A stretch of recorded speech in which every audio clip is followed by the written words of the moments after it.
Welcome to the Self-Awareness and Self-Compassion Podcast, formerly known as the Full Spectrum Feeling Podcast.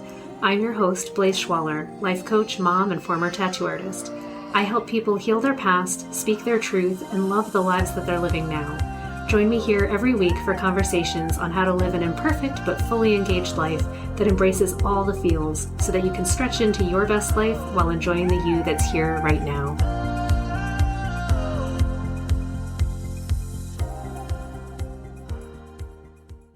Hey everybody, thanks for joining me this week where we're going to talk about mental exertion and physical exertion and how they both take a lot of energy. So I have a memory back in 2009, I believe it was, or maybe 2008, where I went to the illustration masterclass for the very first time, and it was such an incredible experience where I got to work with amazing illustrators from all over the United States and around the world that came to learn from just master illustrators more of the craft, how to sell our work, how to just be better artists, and how to fit in that community. And I remember showing up to this class just open to anything and going from the very beginning of stages of how would you come up with a concept for a book cover and then having a whole week to work on that painting and execute the illustration that would then be offered as a book cover, and then having, publishers come look and just see what kind of critique you could get, where you could grow. And being in that environment and showing up every morning, like we'd have lectures and then we'd go in and we'd be painting all day and then we'd have another little presentation and then we'd just go and paint all day and stay until midnight and just be surrounded by so much to take in. I found that after that week, I had learned more than I had in like 4 years of art school. Like that 1 week blew my mind. But what happened is that I would fall asleep and I was still absorbing knowledge from what was given to me. So I would dream about still being in the lecture, still practicing a painting technique and like really understanding it better. And then I'd wake up and I'd go about my day and then I'd close my eyes and I'd be like right back, continuing exactly where I was, continuing in the dream to just process all of that incoming information and making it a part of me and a part of myself and who I believed I was and what I was capable of with my art. And it changed me profoundly.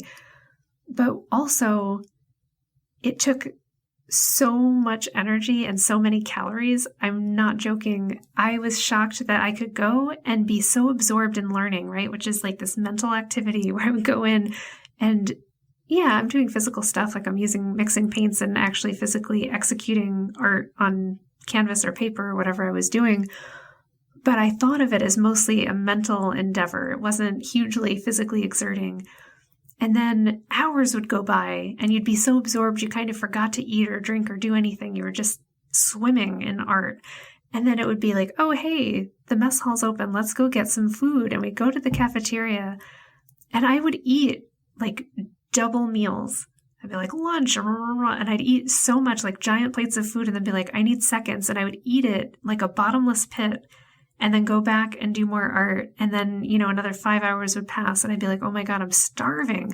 And we'd go to the cafeteria and I'd eat like another double meal plus dessert and then go back and paint some more and then just pass out at the end of the day. And it was on repeat for that whole week. And what I learned from that is that it takes calories to think that hard. Which seems really obvious, but it hadn't occurred to me that mental exertion is also exertion and takes a lot of stamina and resources from our bodies. And it makes sense if you think of like you need to support your brain, and if your brain is making a lot of new connections and making new pathways, like you have to feed it somehow. It doesn't just happen on its own. But I think it had happened so rarely at that point in my life, at that particular intensity level, that it hadn't occurred to me that that's a thing. So I want to just point out, if you are in the process of studying, taking new classes, learning a new skill, like really in it and absorbing new knowledge, even if that isn't like physical routines, like a dance routine or anything that you think is really involving your body, please be kind and remember your brain, and remember that you are actually converting so much energy into making new connections in your mind and building new pathways. And that actually takes an enormous amount of energy and effort. So I'm not talking just like you read a book and it was cool, but like you read a book and it blew your mind and like you're really thinking hard and concentrating. Because I think there is a difference in intensity level. But isn't it cool that something as ephemeral or like hard to pin down as just new knowledge that goes into your mind takes that much effort? It's kind of miraculous and amazing. And I have been craving, I guess, that kind of immersion and acquiring of knowledge. So for me, it seems to happen every few years that I will travel somewhere or go to an event and surround myself with people that are taking things to a level that I'm not currently at. Like I just want to be immersed amongst people where I want to be the stupidest person in the room, where I'm just like, I have all the questions. Please teach me. Let me become like you so that I can get better, so that I can learn something new, so that I can change the way that I'm thinking about myself and make that shift in me possible. And it all does start, I think, in our brain, allowing that we could take a different action, that we could do a different thing, that we could speak a different way, ask a different question. All of that requires being exposed to new ideas, and it requires us to be open to taking in that knowledge and really applying it. It's so fun, and how cool to be able to have a brain that can do all these things.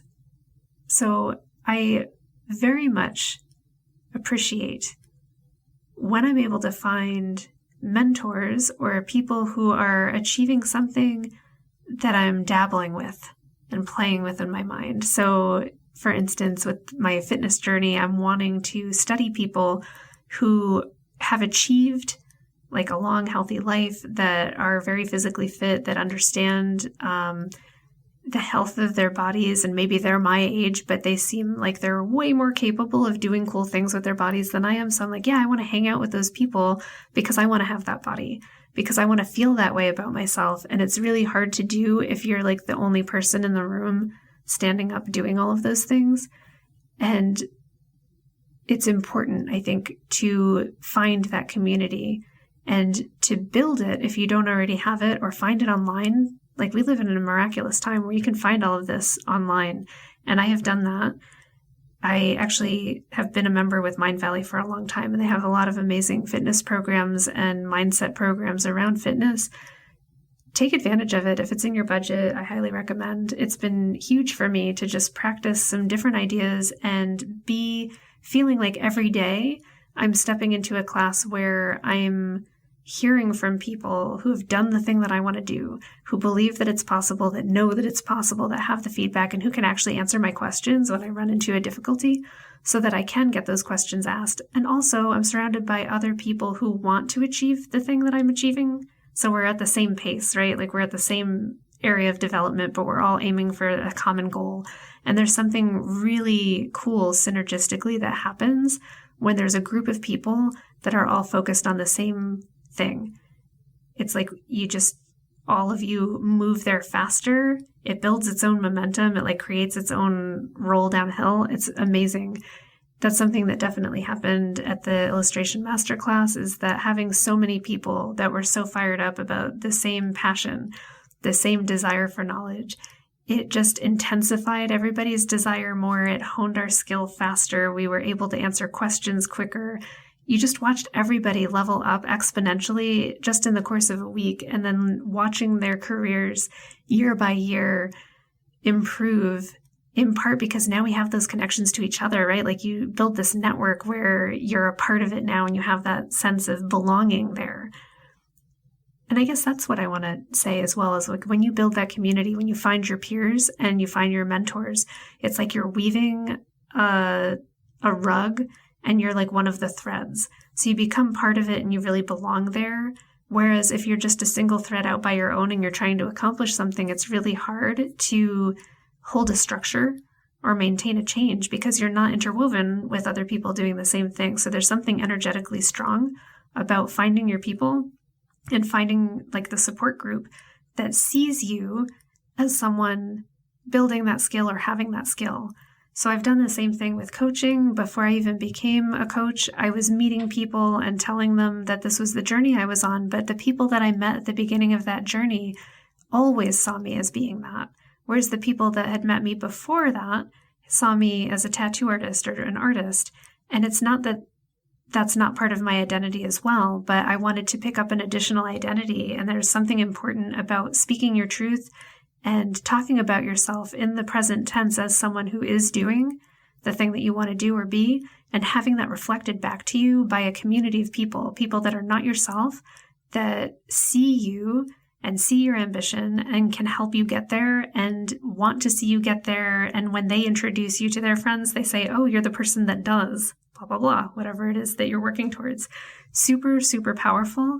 I think it's powerful to you to have that feedback. Like, it just reinforces in your mind, like, oh yeah, I am that, I'm doing it. People see me that way. It's happening. And there's something very motivating being surrounded by others who do the same thing, to go, I belong here. I'm a part of that. We're all doing this. It's a team. So even in individual sports or individual endeavors and growth and writing, things like that, having a community of people who have similar experiences and similar struggles is a big deal, and being able to further yourself faster and get feedback so that you're not just swimming alone in the middle of a lake, so that you're not just going to, not make it. Like, you need that support team, someone there to help you through your struggles and help you get back to shore when you get off course. So good.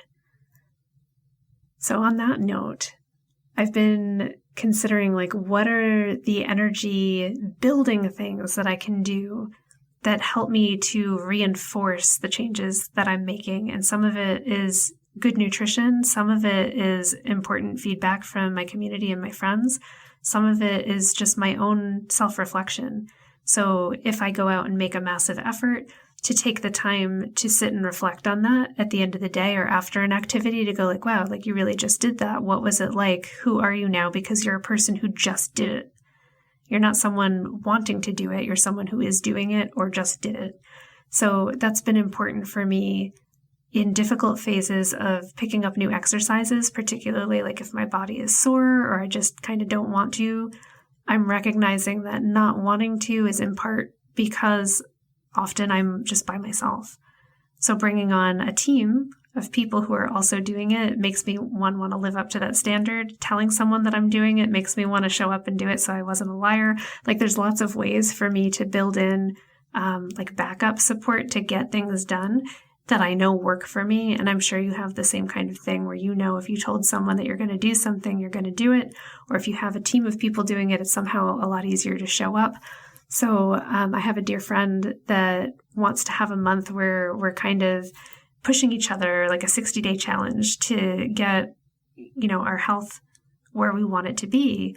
And I'm so excited about it. I'm so glad that she offered, because so much of the time I feel like I'm kind of doing this and I'm almost using you guys as my support team, because I'll tell you that I'm doing it and that makes me show up and continue to do it week over week. And if I didn't talk about it, I would probably not continue doing it. I would be like, oh, it was kind of too tiring, or I got a little bit off track, or I just forgot today and something else came up. But by speaking of it in present tense, like, I am doing my challenge, I am showing up and doing my exercise, I am showing up and doing my morning walks, I am eating healthier food.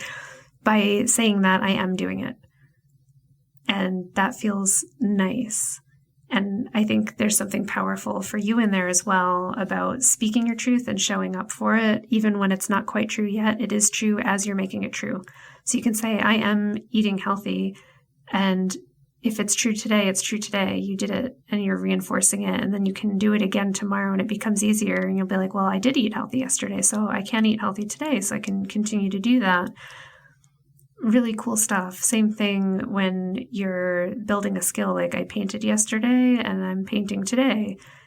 I was able to do it yesterday, so I can do it today. Even though I might not feel great about what happened yesterday, I can still show up. And it's recognizing that it's not about a final destination. I think we always want like this this final legacy, right? We're like, we did the thing, we made something beautiful and it's perfect now, but nothing is ever really completed. And I think I don't know where we get the idea that completing things is the most important part. I think it's actually the process of doing it and continuing to create, continuing to do. Just as with a painting, like you're never really done until you just say, this one's enough, and now I'm going to move on to a new one. You could work on everything forever. So probably most of the joy is just in the process. And that's pretty cool too.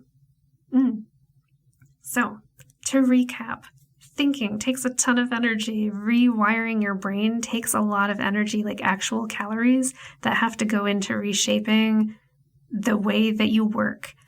And if you're working really hard on restructuring the way you think about something or picking up a new skill, please nourish yourself, take that into account, and don't be surprised when you're ravenously hungry, even though all you've been doing is studying, because it's not just studying. It really is assimilating new knowledge and changing who you are fundamentally, like within your brain. How amazing is that? Be kind to yourself, continue to challenge yourself, show up for yourself, and create amazing stories and amazing experiences that you can look back and go, oh my gosh, I went and did this thing and it changed my life and I changed how I thought. And while I was doing it, I ate all of the dinners. It's marvelous. I am wishing you a week filled with learning and growth and joy and equal amounts of restoration and relaxation so you can kind of assimilate all of the good things that are happening. As always, remind yourself of your wins. Remind yourself that you really are showing up, you're doing things, you're facing your life, and you're meeting the challenge. And I look forward to seeing you next week. Thanks so much for joining me. If you enjoyed this podcast, please subscribe and share it with someone you love, and leave us a review. You can learn more and get some self-compassion tips and tricks by visiting coachwithblaze.com, where you can sign up to get my free booklet on overcoming anxiety, overwhelm, exhaustion, and burnout. I'm sending you so much appreciation and love, and I'll see you next time.